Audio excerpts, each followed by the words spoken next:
On today's episode of the podcast, we have artist Jasmine Katatikarn sharing all about her fertility journey.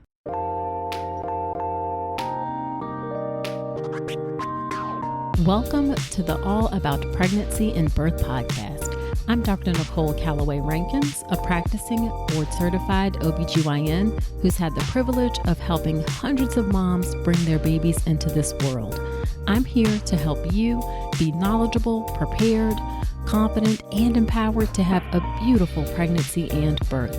Quick note, this podcast is for educational purposes only and is not a substitute for medical advice.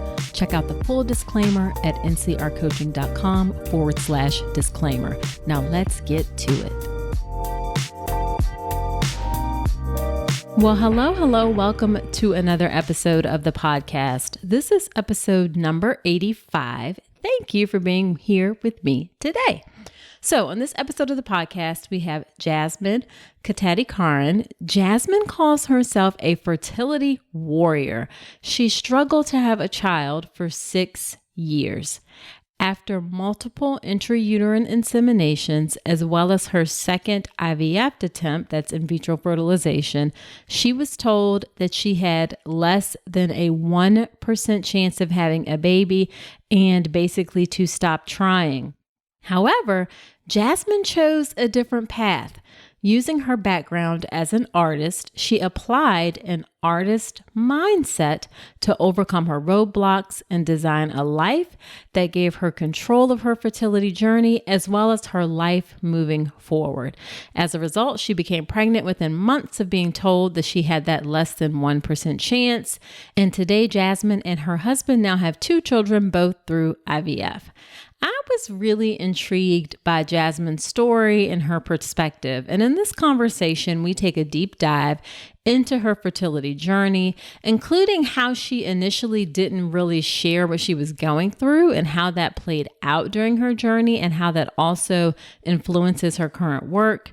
We talk about how she approached fertility with an artist perspective. I was really curious to hear what that meant. And then her freedom method, which is how she uses her designer point of view and tools in order to show you how to find control in your own fertility journey. As always, this is a great conversation. I know you will enjoy it. Lots of useful information, whether you're struggling with fertility or not. Now, before we get into the episode, let me do a quick listener shout out. This one is to Tanya_Lamb. And the title of the review says, "Thank you." And this one is a little bit different. So let's go ahead and hear it. And the review says, "I found your podcast because I was interested in learning about getting pregnant at 40-something and childbirth. I like your podcast thus far. I listened to the episode with Dr. Cindy Duke and it got me a little scared because I couldn't afford to freeze my eggs and I want to have children. I'm trying to get my spouse on board since I am in my 40s, but it is challenging. Any advice to help me stay positive and not increase my anxiety about getting older?" Well, Tanya, thank you so much for leaving that kind review. And I hear you. It can definitely be a struggle making these decisions and choices. And you're right. Fertility is more challenging as you get to be older and definitely over 40. The reason that I wanted to mention this review is because Jasmine dropped a lovely surprise offer in the episode for my listeners who are struggling with fertility, where she is offering a free phone call in order to help you work through some of these issues and think about how you are approaching your own fertility. So she talks about that at the end of the episode. So you definitely want to wait and listen to hear how to do that. But thank you again, Tanya, for that lovely review. Hang in there. I know it's hard. You will be able to come to a resolution about something that works best for you. Okay, without further ado, let's get into the episode with Jasmine.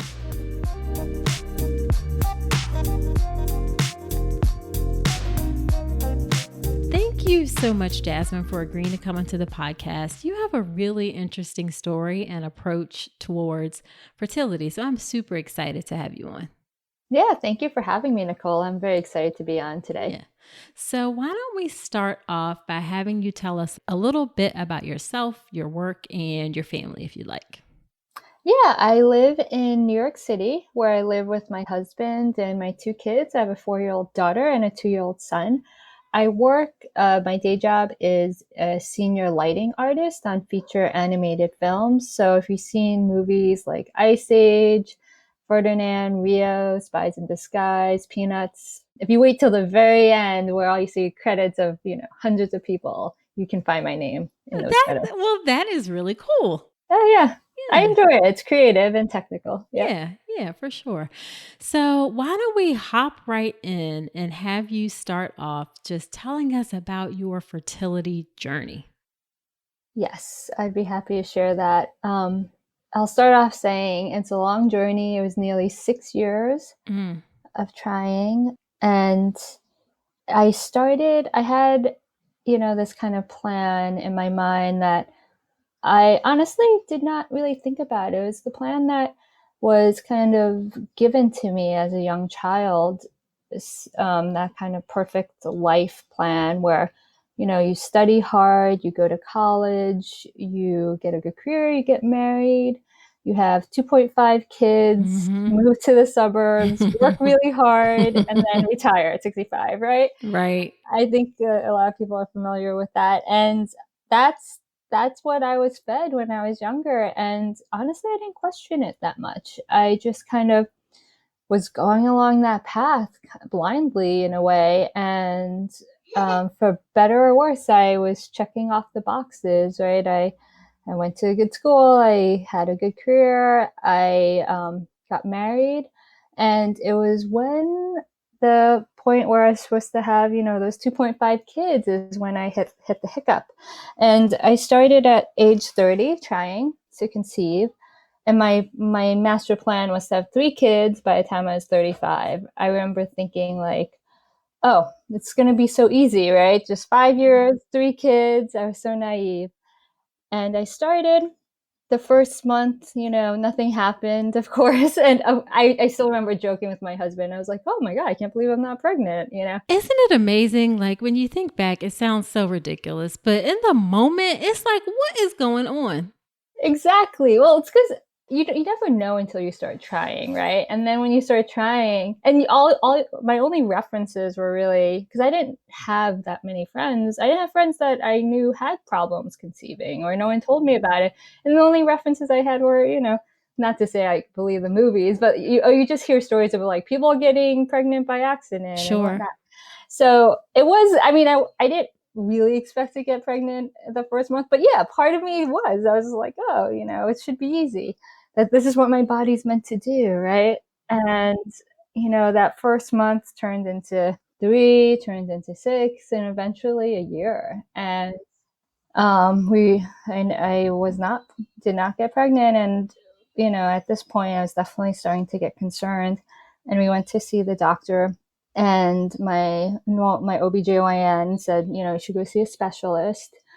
And we went to see a specialist and got all the tests that, on both sides, me and my husband, and nothing came out that seemed like it was a problem, which seems like a good thing. But at the same time, there was obviously something that was up. The doctor said, nothing looks wrong, but it's been a year, so maybe something is going on that we're not seeing. So at this point, I got diagnosed with unexplained infertility. Right, right. Which, like you said, it can be, you're happy to know that nothing's wrong, but at the same time, you're like, well, if nothing's wrong, then why am I not pregnant?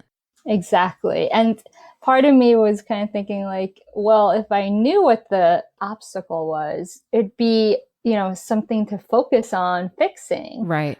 But when you don't know what the obstacle is and everything seems fine, then you're kind of left lost. At least that's what I felt. And then you're shooting in the dark because you're trying everything because there's nothing that you don't know how to target your energy.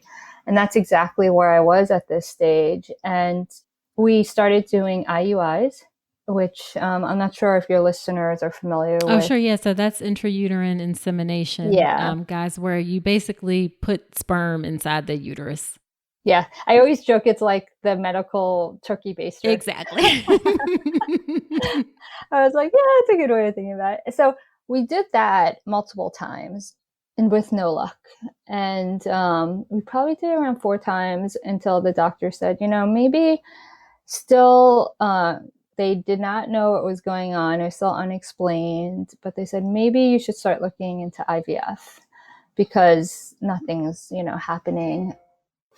So maybe you should look into IVF because, something's going on and the IUIs aren't working. And at this point, it's so funny in fertility, like time goes by really slowly, but at the same time, it goes by really quickly as you're doing all these cycles and you take breaks in between. So another, I believe like a year, or almost 2 years have gone by at this point. And at this point, I'm exhausted already. And not only with the IUIs, but I've been in the Google black hole too, trying to do everything that I can to get pregnant. And we said, okay, it's time to, I was ready to do IVF. But at this point in the journey, this is where I started learning a little bit more that, it doesn't only depend on the doctors, but on the labs, especially when you're doing something like IVF, where it's the technology and the resources that also matter. And the only reason I became aware of this because my father's a doctor, and I asked him about it, and he's actually the only one I spoke to or even told that we were having fertility issues. Oh, wow. Out of all these years, I kept it to myself. I didn't even tell my sister. Oh, wow. Yeah, I was just really like looking back at it I was ashamed a little bit. It was something my body was meant to do, and it wasn't working, and I didn't want to share it, and I kept it all inside. And that also made these beginning years like really difficult. And I didn't realize that, of course, until after. Right. But so this is when we actually changed clinics because my father's like, well, if you're going to do IVF, I'd go with like one of the larger, more established clinics that have like bigger labs and whatnot. So we did actually change clinics at this point. And at the new clinic, the doctor said, I still remember meeting with him. I think we were probably 30. I was 33 at this point. And he said, he was like super optimistic. He's like, you're young, you're healthy. He like basically guaranteed that I'd be able to get pregnant through IVF. I know they can't guarantee, but he was like super optimistic for me. And I remember being like really excited about it. But before we were able to do that, we actually did some more IUIs at this clinic, partially because they wanted to see if an IUI would work, since it didn't seem like there was any problem with, my tests and whatnot.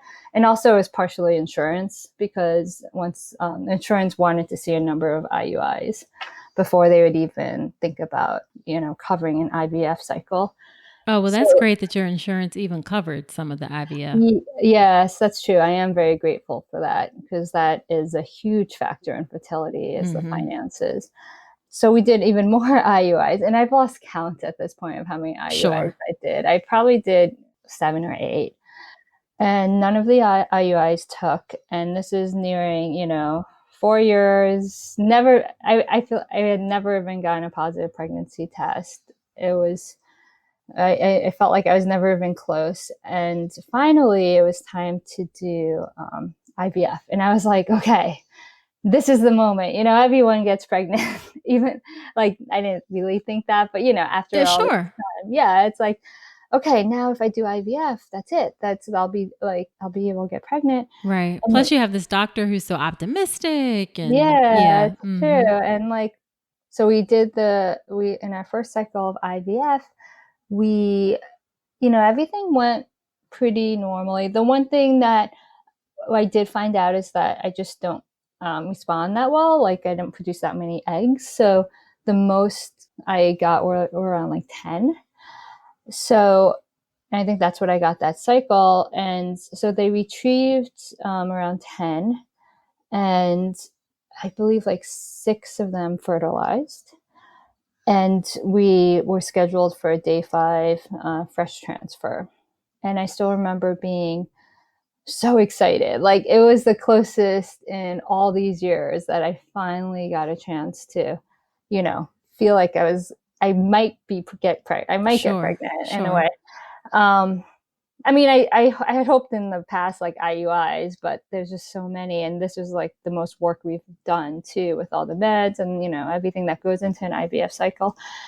And I still remember I was out the door the morning of the day 5 transfer, and the phone rang, and I picked it up, and it was a nurse from the clinic, and she said, "Your appointment's been canceled. Your transfer's been canceled." And I was so confused. I was like, "What do you mean? This is my day. Right, I'm getting the transfer." right. And she said, "Well, we checked this morning and none of them made it.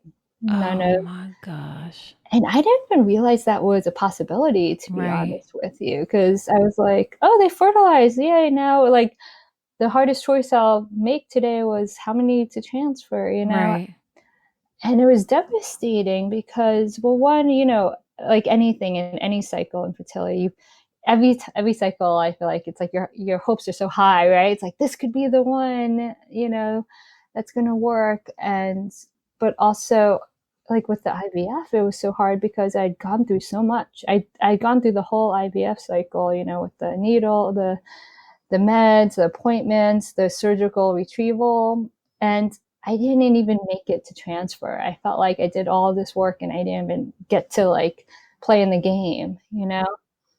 So the next day, I went to the doctor's office, and she sat us down and she said, "Well, I think I have a new diagnosis for you." And then she said, "I think it's poor egg quality."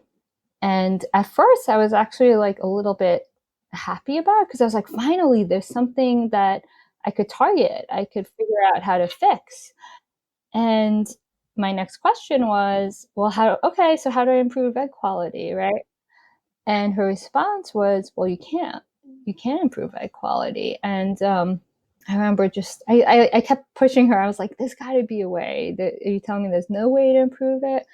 And then she like kind of hesitantly was like, well, some people say acupuncture can help with egg quality. And I took that information and I ran. She could have said anything and I would have, done it, and she'd be like, give me $1 million. No, I'm kidding. But like stand on your head every night yeah, and exactly. you'll do it, right? Yeah, it's like definitely. And so I remember leaving. I got a suggestion for a fertility acupuncturist. I was on the phone before I even left that office making an appointment. And the very next day, I met with a fertility acupuncturist, Angela Lee, and she was awesome. And that was also the first time. And this is almost 5 years, and it was my first time talking to someone out loud. Wow. I know, and I say it now, I can't believe I bottled it in for so long. And Wow. I kind of joked with her later that she was like 80% therapist kind of for me and like 20% acupuncture, because it was such a nice release to like finally talk to someone about Sure. it. And she put me on a 3-month kind of detox of my body, to prepare me for the next IVF, and with regular acupuncture. I changed my diet and everything like that. And it was actually the first time that I took time for myself and I allowed myself to just slow down and be okay about slowing down. And do you feel like, I mean, I feel like we don't do a good job in quote unquote traditional Western medicine of kind of recognizing how some of those things work together. I mean, I'm glad that she suggested a acupuncturist, but was this sort of the first time of a suggestion of some other things or approaches or things that could be done?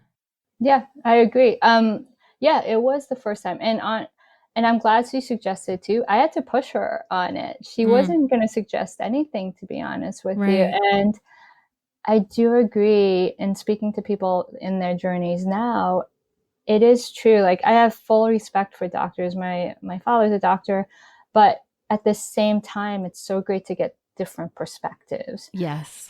Because honestly, my experience from Western medicine and doctors, if you ask them about things like diet and just stress levels and stuff, they do tend to dismiss it. They tend to be like, no, and they kind of shoot out the probabilities of things, right? This is the probability of this is the probability of that, and I totally get that. It's a very data scientific based field. where, you know, when you go towards like someone that's more holistic, then they'll kind of put that into play too, Yeah. which is a nice combination to get both sides. Sure. Absolutely. Something So that yeah, we do not do well enough, and we need to do more of, because it works. That's the other thing. exactly. Like, it actually works. So, Yeah. And I definitely, yeah. And it helped me so much in my journey. And so I did all this, this work kind of on the holistic side of things. And I was ready for my second IVF cycle. And I went in nervous, to be honest with you, because of what happened the first time. sure. And we essentially did the same protocol, and it was almost too much like the first time, right? It's like, okay, you know, I retrieved maybe like one less egg, like 9 eggs, and then about 5 fertilized. Again, just like deja vu, I had my day 5 fresh transfer scheduled on the books. And the difference this time is I was in the acupuncturist office the morning of my transfer Okay. to do an appointment, you know, to get my body Sure. prepared for the transfer. And I was so nervous that whole morning. And when I finished my appointment, my acupuncturist came in and I saw the look on her face. And she knew what happened the first time, obviously. And I knew when I saw her face, and she said, they called, it's been canceled. Oh, And I mean, the journey is so hard on, you know, for so many reasons, but it's like these moments of like hope and then complete deflation, like yes. devastation. And I was working so hard. And that's the other Oh my thing, right? gosh. That's the other thing Yes. about fertility. It's like, there's no guarantee. It doesn't matter what you're doing. There's no 100% guarantee. It's like, if you work, and I think this is what's so hard for me is like, when, you know, like I was taught, like, work hard, you'll get where you want to be, or you'll get, you know, just work hard. And with fertility, it's just not that way all the Mm-hmm. time. Mm-hmm. So after finding out, I saw this is the moment I remember so well, is my husband and I were walking back home across the park, and I was crying. I was so upset. And part of what was eating up inside me at this time too was the guilt. The guilt that I was the barrier of my husband becoming a father. Because at this point it was, you know, at poor egg quality. It was my physical, you know, obstacle here. And it was one of those things where, like, I don't know, when you meet someone and you know they're meant to do something or they'll be great at this, like when I met my husband, even though we met when we were really young, I was just like, he would be an amazing dad. He's like meant to be a dad. Right. Right. He's way more paternal than I am. And and I like I couldn't be the person to stop him from, you know, realizing that path for himself. And I told him as we were walking back, I was like, this is 5 years into it. And I was like, if this doesn't work, I need you to go. I need you to like find someone else and have a family, because Oh. I can't live with that, you know. I think, and then Oh. I was like, I'll be fine, but I just want you to be a dad. And Oh, wow. I still get emotional thinking about this moment. Yeah, And absolutely. and of course he said like no right Yeah. away. He said Yeah. like, we're gonna figure this out. And we spent the rest of that day together and talking it through. And it was a hard day. And then, but by the evening and the next morning, I had like pumped myself back up. I was like, okay, we're going to do this, we're going to figure this out. And that's like what you do, these like emotional roller coasters, like Yes. fertility. It's like you just get horrible news, and then you have to pick yourself back up because it's a new cycle. It's a new chance, to try. And so we went to the doctor's office again that next morning, and I was all ready for, the next step, or like, okay, what should we try next? And she sat us down and she started almost immediately talking about egg donors and adoption. And I was really surprised. I was like, wait, can we not try another cycle with my own eggs? And she said, I wouldn't recommend doing another cycle with your own eggs. And I kept pushing her, and I said, well, I still feel good. I still feel healthy. young, and then she said, I give you a less than 1% chance Dang. of having a child. That's hard, right? It's like That is with really hard.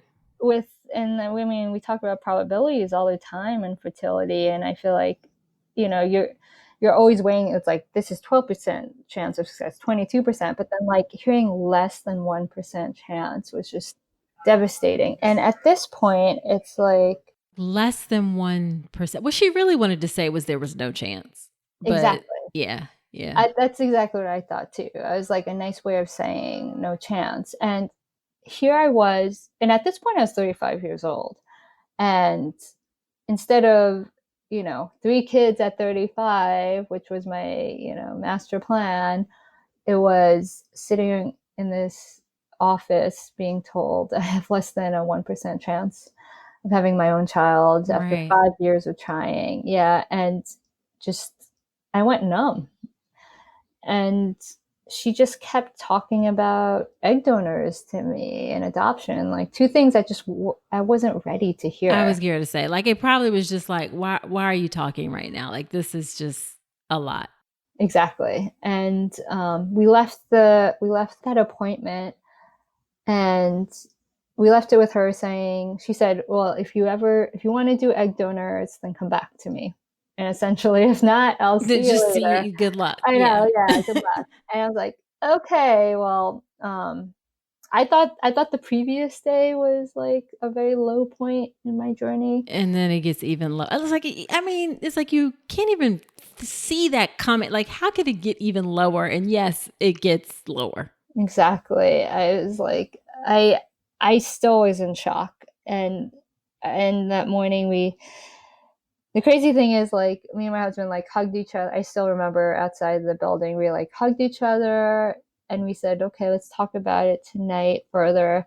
And then we just both went off to work. It's crazy. You think about it, but like So crazy. that's like part of fertility too. It's all done in secret. Like Yep. no one knows I'm going through this. I can't just go into work. I mean, I can't go into work and be like, I was just told that I I was have a lesson. Right. yeah, Right. exactly. Like, no, I have to pretend like nothing happened. And, the day is just any other day and put on a happy face. And that's exactly what I did. And as I was working, I was trying to kind of occupy myself through my work. And I I honestly did not know what to do. Immediately, I just was like, it would have been so easy to stop at that point. Yes. I mean, yeah. Yeah. I was exhausted. 5 years of trying. A professional, a doctor just told me to stop trying. Sure. Exhausted physically, exhausted mentally. Exactly. And I felt like I had tried so much. I'd worked so hard and nothing was working. And then as I was working on something at work where I work as a lighting artist on animated films, and it's a very creative but technical job. I was kind of troubleshooting a problem that I had, which I do almost every day. And it occurred to me, this is when I had my like aha moment Yes, that I'm so anxious to hear this because you said that this is how you started approaching it through the eyes of an artist. So I'm just so curious to hear what this means. yes, so the eyes of an artist. So it means one, it doesn't mean you have to be an artist to do this.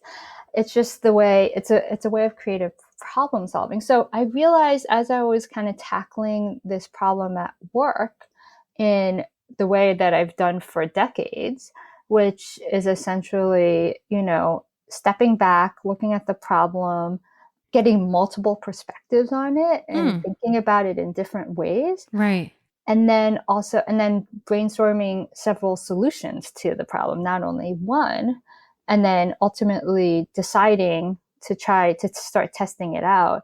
And then you test. It's all about testing and iterating, right? So you start somewhere, and if that doesn't work, then maybe you adjust it slightly, or you go to one of your other solutions that you kind of brainstormed earlier. And then I realized what I was doing in my fertility journey, my own personal life, was like completely opposite.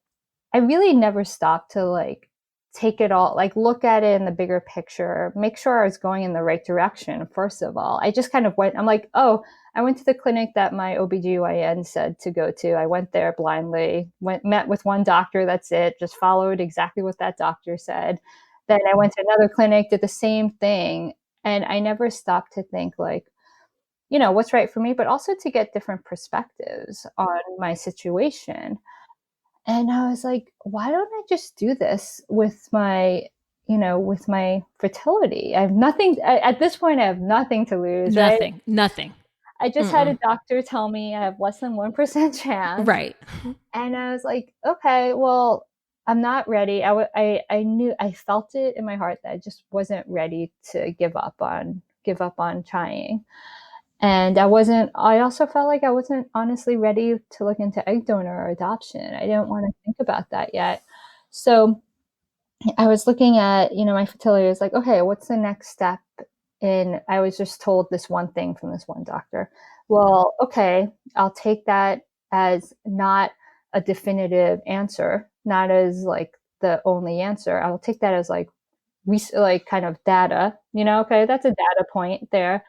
So let me go find other perspectives and other information. And the very next day, I went to visit my acupuncturist. And that's where we kind of spoke about it's really nice not only to get second opinions from doctors are like multiple doctors, but also different areas like the Western medicine versus the Eastern, more holistic is also a great thing to get. So I went to my acupuncturist, which is more on the Eastern holistic side of things, and had a good talk with her about it. And she didn't, she did believe it was egg quality, but she was like, I don't think that, there's no chance, looking at what she knew about me. And then she said, like, you know what, there was this one doctor in yet another clinic. Right. And she was like, I think this clinic might be a better fit for you. And then I thought it was interesting because there's a lot of talk about like not all clinics are good or equal, first of all, but not that one's lesser than the other. It's just like your body. I liked how she put it, like your body might not like that clinic. Your body might like feel better here, in the way that, people are unique and they need different things. Absolutely. So just because you hear it works for someone one place, it doesn't necessarily mean it's going to work for everyone. And so she suggested to go to another clinic and meet with this other doctor. And I said, okay, yeah, that sounds great. Get a different perspective. So that's like the whole thing, getting different perspectives on things. And I met with that doctor, and I still remember, he also agreed it seems like it's egg quality, but he didn't agree with the less than 1% chance. And I mean, that alone is like, think about it as like another data point. It'd be like, okay, well, now it's not like a specific, I have two doctors saying this, plus I have the Eastern medicine, and plus yourself too. Like, I know I'm not a medical professional, but also like, yourself a lot better than anyone else does. You know yourself better than anyone else. I tell women this all the time about pregnancy and birth. Like trust your inner voice. Learn how to trust that, not just, and I'm getting off a little bit on a tangent, but in everything that you do in your life, you have that inner guiding wisdom. I don't think we learn in our society how to listen to that very well. Yes, I couldn't agree more. And yeah, I feel like we doubt ourselves a lot, but it's true. We have the knowledge about ourselves that no one else does. So with that, he suggested that we do another IVF cycle. And this time around, the biggest difference was, instead of a 5-day transfer, to do a 3-day transfer. Okay. And I was like, oh, okay, that sounds great. Like, one, I didn't even know that was a possibility, but that totally aligns with, the design thinking and testing and iterating. Like, okay, I did these IVF cycles, but it was a 5-day transfer and they both failed. Now let's like change one part of it, right? And see. And that's where I realized I realized how that other clinic basically did two cycles identically. Nothing changed. They both did not work. And then they just kind of concluded that it was never going to work, which was, shocking in hindsight when I think about that. And that's why it's so important to kind of, test and iterate.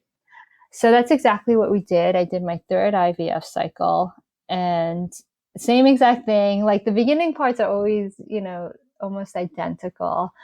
And this time I had a 3-day transfer.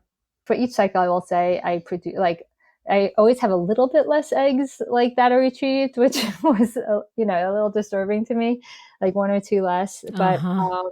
it was day 3, the morning of day 3. I was very anxious because of all my past experiences, but I went to the hospital. I still remember being in the waiting room and thinking like, they didn't call me yet. I actually get Right, the right. transfer. It was so exciting. And so I did transfer. I transferred 2 embryos during a day 3 transfer, and I got pregnant. Yay.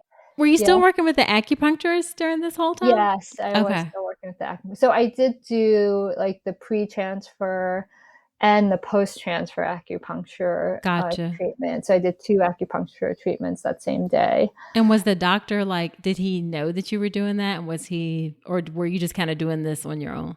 I think, well, he knew that my acupuncturist referred me, so it wasn't an active part of our Sure, conversation. sure, But sure. yeah, I think he knew that I was doing acupuncture, and I will say that. So I still couldn't believe I was pregnant, and Yeah, I mean, what did you feel like in that moment? well, I still remember it when he called. He called me I was at work, and I remember being so, he called with the news, and he said, "I have great news, you're pregnant." And I couldn't believe it. I actually said to him, I remember I said to him, like, "Are you kidding?" Because it's been such a long journey, and I had just Yes. been told I like had no chance of getting pregnant pretty I much. mean, this is 6 years in? Yeah, it's nearly 6 years, I still remember his response to me was, "Well, I'd be a horrible doctor if I just joked if I just lied about that, or if I joked about that you're pregnant." I was like, "Yeah, that'd be a pretty bad thing as a fertility Yeah. doctor, to do that." And like, keep in mind, this was just only months after I was sitting in that office being told I had less than a 1% chance. Right. And I couldn't believe it, just to how quickly it turned around and I was pregnant. And that pregnancy, it was great. And I now have a 4-year-old daughter from that. Wow. Yeah. Wow. And then and you also have a 2-year-old. I So do have a 2-year-old. yeah. So well, let me ask first, like how was we don't have time to go into the whole experience, but how was your pregnancy experience for you? I love being pregnant. I think I mean, I actually like joke, I still rub my belly sometimes. Like, 'cause I have that, like, I used to love rubbing my belly. Well, Right. for me, I had really good pregnancies. I was lucky not to get morning sickness or anything, but also for me, I think, one, I was so grateful to be pregnant. I enjoyed every moment of it, but also I joked with my husband when, it came to the normal pregnancy part, and the appointments are so few, and the only big thing is like the sugar test that people talk about. And I remember turning to my husband, like, in the very beginning of the pregnancy, and I was like, "Is this what normal people go through? Like, this is all they have to go through?" And I was so jealous. I was like, "Oh my god, this is so easy. They might only have to go in like once every whatever." Right? Oh, that And is funny. the pregnancy, my first pregnancy was great. I had planned on doing it all natural. I had a doula as well. I went to a birthing center. I did the Sure. orientation for the birthing center, especially after all those meds that I had to deal with, Yeah, trying to yeah. give, like, being as natural as possible. I can see that for sure. Yeah. So, of course, with all best plans, it didn't quite go that way, but essentially, it was close though. I mean, I was having contractions for about 3 days, so, Mhm.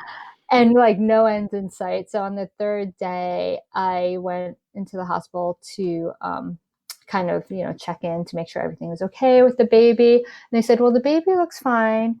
But at this rate," they said, "at this rate, if you want to deliver naturally, it'll probably be another like 5 days of like," because it just wasn't progressing like quickly. And then their concern was like, even if I waited that long, I just wouldn't have the energy to, deliver naturally. And at that point I was like, okay, let's just do it. It had been 3 days of like no sleep with contractions. And the good thing is, like, once I was admitted, I only got a little bit of medication, and that was enough that within 3 hours I was fully dilated, Okay. and I had my child. Yeah. So that made me happy. And it's like that thing after I got the epidural, I was like, why did I not get this epidural? Right. But I mean, the natural would have been great too, but it was a funny moment. I still Yeah. remember it when I got the epidural and I finally was able to sleep, and I was like, oh, why was I not doing this Yeah, that can before? be the key sometimes. You just need to reset, and then your body's like, "Thank you for giving me that time to kind of get back together, and now I'm ready. Let's have a baby." Exactly. So that was my experience with Well, my. were you ever scared? Like, were you like, "Is this going to be taken away from me?" Like, were you worried during the pregnancy? I would have been a hot, anxious mess. Yeah, well, yes, because obviously I had never experienced, loss and miscarriage, but I knew all too well what the stats were on that. So those first couple of months, yeah, I was, every test that we took, and at this point I was over 35.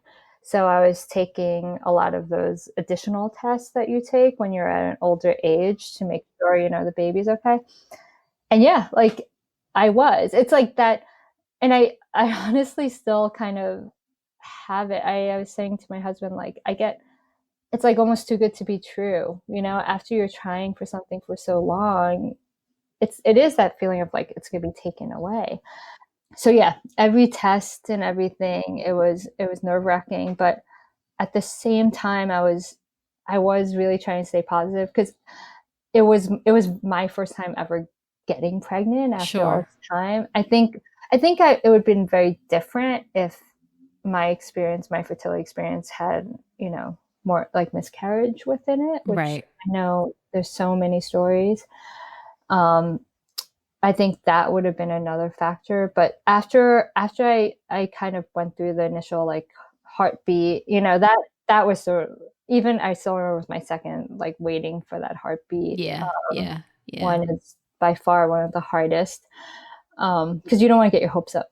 And but yeah, I tried to. So to answer your question, I was nervous, but at the same time, I probably wasn't as nervous as I could have been. Yeah. And it sounds like you also were intentional about enjoying it. Like you said, trying Yeah. to savor those moments. hmm Because for so long, this is what I wanted, right? Right. You see people that are pregnant. I always wondered what it would like to be to have some a human being growing in Yeah. my body, and I couldn't believe I was able to experience it. To be honest with you, I came to terms that it might not be in the cards for me. Right. Um, so I was really grateful for every Yeah. moment of it. Yeah. And then did you have to do IVF with your second? I did, Okay. yes. Okay. And then how many cycles did it take that time? Surprisingly, so what happened was, so as I said, I didn't tell anyone about my journey at all, or Mm-hmm. my struggles at all. And it was only at the very end my immediate family knew. I think maybe I told one or two friends, but very, very few. And what happened was, when my daughter was born, I posted a picture of her on some kind of social media, and one of my friends wrote a comment, "Oh, you have the most perfect life." And I like stopped. You were like, And oh no, she didn't. Just that. yeah, and and then I realized, so this is what I realized, because during those 6 years of trying, me and my husband were traveling like crazy, like mad people, because that was like one of my outlets Yeah. during this Like time. therapeutic in a way. Mm-hmm. Exactly. I still remember there was like a failed cycle, and the first thing I said, I turned to my husband, I said, "Where are we going? I need to go somewhere. Like, I need to like get my mind off this." So I realized, from my friend's perspective that wrote this comment, all she was seeing was us traveling the world for Uh-huh. like years. And then now it's like, oh, now they decided to settle down and have this baby. And I was like, no one knows what what went on, like what went on all these years. And it was far from perfect. And I also felt so much guilt too, because, you know, especially when you're in a journey, a struggle, and social media feeds this kind of perfect picture of other Yeah. people. Yeah. And all of a sudden I realized like I am feeding into that. And I didn't want to be that person. So that is actually the moment where I decided to share my story. Okay. And is that what led you to, that's a perfect segue into now you do like, you've shared your story, you do coaching, you have some free resources. So why don't you tell us about how that sort of transformed what you do now? Yeah. So once I told my story, and it really, one, it was therapeutic for me because, like I said, I kept it all in and I didn't realize how much trauma I was keeping inside. But then it also, I realized how helpful it was for other people, people that I didn't know. And then friends that I did know came out and told me like how helpful that was for them. And that's when I started realizing that I could help. I can help people going through their own fertility journey. And I actually decided to document my IVF with trying for my son. And Okay. that's how I started. And I still remember when I told my husband I was thinking about doing that, he said to me, he gave me this terrified face, and he said, but what if it doesn't work? Like what if the IVF fails? And that I was like, well, that's how it is, you know? And that's what fertility is. And it didn't actually. I was, you know, and that's that fourth IVF is my 2-year-old son right now. Okay. And but I will say, so ever since my son was born, I knew I wanted to share not only my journey, but my method, the strategy, my system that it took me way too long to realize, you know, it took me 5 years in my first one to realize, but it made such a massive difference in my own fertility journey. And I also haven't seen it being spoken about in the fertility world, where it's a lot about, you know, the meds, and there's definitely like the mindfulness and the holistic approach and whatnot, but it's kind of like a strategy that I I love to share the system that I implemented in myself, and it made such a difference. So Gotcha. that's why I share it. And Um, is that your freedom method? yes. Okay. So the system I use is the freedom method. And these are the pillars that create the strategy around your fertility journey. And it's funny to say strategy, but it's kind of like it is a strategy in a way. It's creating a strategic plan that looks at where you are now and how to get you to your goal. And then the cool thing is that I'm also bringing in my artist perspective and experience. So it creates a more holistic strategy to get you there. um, I don't know. So I like to say, like, imagine it like a blueprint for your journey. And it's almost like a choose your own adventure type of thing, where it like visually like can branch off to different ways, different solutions to the same problem. Because like for me, if you look at it, how it started out when I was not using this strategy, I was just like very linear. You know, I was kind of letting life happen to me. I was just like, this person says this, okay, I'm gonna do this, and then like not questioning it. But then when you apply the strategy to it, you kind of gain more data points, and then you can kind of offshoot from that one linear path and see alternative solutions and alternative ways. So when one thing doesn't work, then you kind of have this blueprint to be like, oh, well, let me try this one now, or let me iterate and test it in this way. That therefore you're always moving forward. You don't feel like you're stuck or lost, which I often felt when I didn't do this. Exactly. Exactly. So that's exactly what Well, I I am love it. sharing now. Yeah, and guys, we will point to all of Jasmine's resources in the show notes. So if you and she has free resources on her website, like a free webinar that you can go through and kind of learn more about her approach and her strategy. I just think it's such a and it's something that can be applied even to how you pick your OB doctor, how you approach your birth, and like not necessarily following that, like, I don't know, A, B, C, D. Sometimes you like need to stop at B and see whether or not C, D, or E is the right option. Just kind of step back. I love how you said step back and kind of look at things and really approach it strategically. So we will for sure point to those resources that folks can check out. Yeah, definitely. Yeah. So just to wrap up, what would you say is your favorite piece of advice that you would give to women who are trying to get pregnant? I would say, don't let life happen to you and be reactionary. Have a plan and a strategy so it will decrease your stress and your anxiety, and more importantly, ensures you that you keep on moving forward instead of, feeling lost and stuck.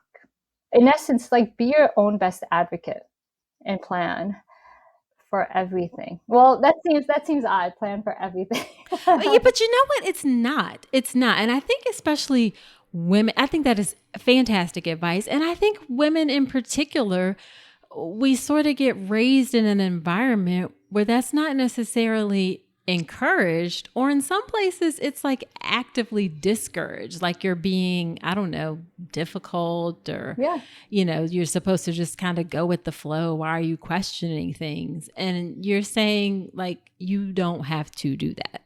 Exactly. I couldn't agree more. And especially women, right? We're often told, like, don't speak up, don't, listen to others, but we're strong, like, especially fertility warriors. And we've been through so much. 100%. Yeah. 100%. And we could talk for another hour, I'm sure. Yes, definitely. But I do want to you to tell people where they can find you. Gosh, she has the most beautiful Instagram feed. Do you draw all of those images yourself? I do. I call them my doodles, my Instagram doodles. You have got to check out her Instagram. Just really beautiful images. And then we're at your website with your free resources and your free class and any paid stuff you have, coaching, that kind of thing. So where can people find you? Yeah, I mean, if you want it, my Instagram is at Jazzkatat, JAZZKATAT, and then for all my resources, you can find it on my website at jazzkatat.com. And as a thank you for having me on this website, I'm going to offer a limited number of free calls with me to help you and see how you can design your own strategy to any challenge you might be facing. So you can go, yeah, that was a surprise. I love it. Yes. I Thank you. didn't tell you about that, but you can go to jazzkatat.com/call to find availability for that there. Yes. Well, thank you so much. Some people are going to hop on that real quick. So, so if you're interested, go ahead and get it now, because she said she's only a limited amount available. So thank you so much, Jasmine, for coming on to share your story. That was really powerful, really inspirational. I know so many women are going to relate to it on so many levels, from the journey, from holding things in, from like presenting that perfect life when it's actually not. There's so many lessons here to learn. So I really appreciate your time. Yeah, and thank you so much for having me, Nicole. I really appreciate it.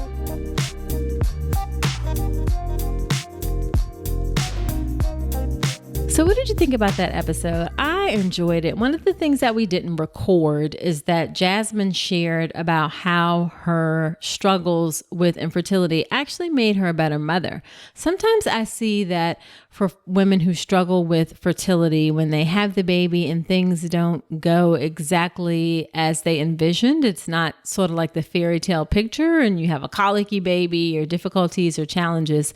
Sometimes it can be hard to connect with motherhood. But in her case, she felt like it just really made her a better mother, that because of her difficulty getting pregnant, she so appreciates her children even more. And she's really grateful for the journey that she had to go through. All right. So, after every episode where I have a guest, I do Nicole's notes, where I go through my top 3 or 4 takeaways from the episode. So here are Nicole's notes from my conversation with Jasmine.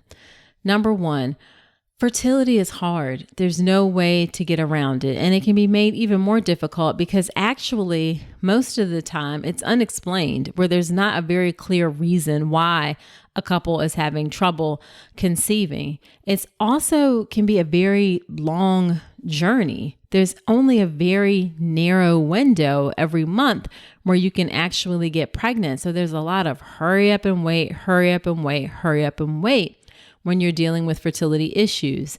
And during that time, it feels like everybody else is getting pregnant. You hate seeing pregnant people sometimes. So it can just be a really challenging journey.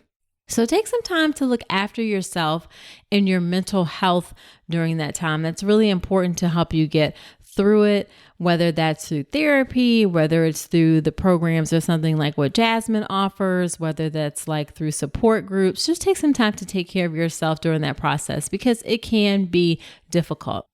All right, point number 2, there's no right answer in terms of how you approach infertility. Some people will choose to press on despite receiving difficult numbers the way Jasmine did. Some people will make the choice to adopt. Some will choose to have an egg donor. Some will choose a surrogate. A lot of it is just really knowing yourself, trusting your intuition, and trusting that you're going to make the best decisions for yourself. In this particular instance, Jasmine made the decision that she really wanted to press on. But again, other people make different decisions. Like for instance, Parijat Deshpande, she was on the podcast a few episodes back sharing her birth story. She felt as though she knew that her body was not meant to carry pregnancy. So after her first baby that was born very preterm, she ended up going with a surrogate, and she was very confident and comfortable in that decision. Not that it was easy, but she knew that it was the right decision for her. And just like Jasmine knew that this was the right decision for her. Just trust yourself, know yourself, and you'll make the right choice. Again, whether it's pressing on, adopting, egg donor, surrogate, you will make the choice that works best for you. Number 3, we need to utilize more complementary medical modalities and marry Eastern and Western medicine together and use the best of both. We don't do that enough in the way we approach taking care of people today. So we definitely need to use that more. So I like how she talked about using acupuncture in addition to traditional Western medicine as well. And then the final point is that you never know what people are going through, and you definitely don't know based on what you see on social media. Jasmine said it looked like, when her friend is like, oh my God, you have this perfect life. You guys travel, you do all of this stuff. And then when you're ready, you have this baby. And my goodness, it was just didn't show any of the reality that the travel was part of a way to deal with the difficulties and that how long it took her to get to that point. So you never know what people are going through. Don't base your thoughts or experiences on what you see like on social media. Also give people some grace. Sometimes people come with baggage and things and difficulties that they're carrying. So do your best to be kind, do your best to be compassionate, do your best to be empathetic, because again, you just never know what people are going through, but definitely don't base it on things that you see on like social media. It's notoriously not an accurate representation of people's real lives. All right, so that is it for this episode of the podcast. Do me a favor and subscribe to the podcast wherever you're listening to me right now, whether that's Spotify, Apple Podcast, or Google Play. And I would really love it if you leave an honest review in Apple Podcast. That helps the show to grow in so many ways, helps other women to find the show, and it helps them to know exactly what they're getting into when they start listening to the show. And of course, I do shout outs from those reviews as well. So thank you for leaving those reviews in Apple Podcast in particular. All right. Now, next week on the podcast, I am talking about assisted vaginal delivery. That's a vaginal delivery where you use a vacuum or forceps. So come on back next week. And until then, I wish you a beautiful pregnancy and birth. Thanks so much for listening to this episode of the All About Pregnancy and Birth podcast. Head to my website, ncrcoaching.com, to get even more great info, including free downloadable resources on how to manage pain in labor and warning signs to look out for after birth. You'll also find information on my free online class on how to make a birth plan, as well as everything you need to know about the birth preparation course. Again, that's ncrcoaching.com, and I will see you next week.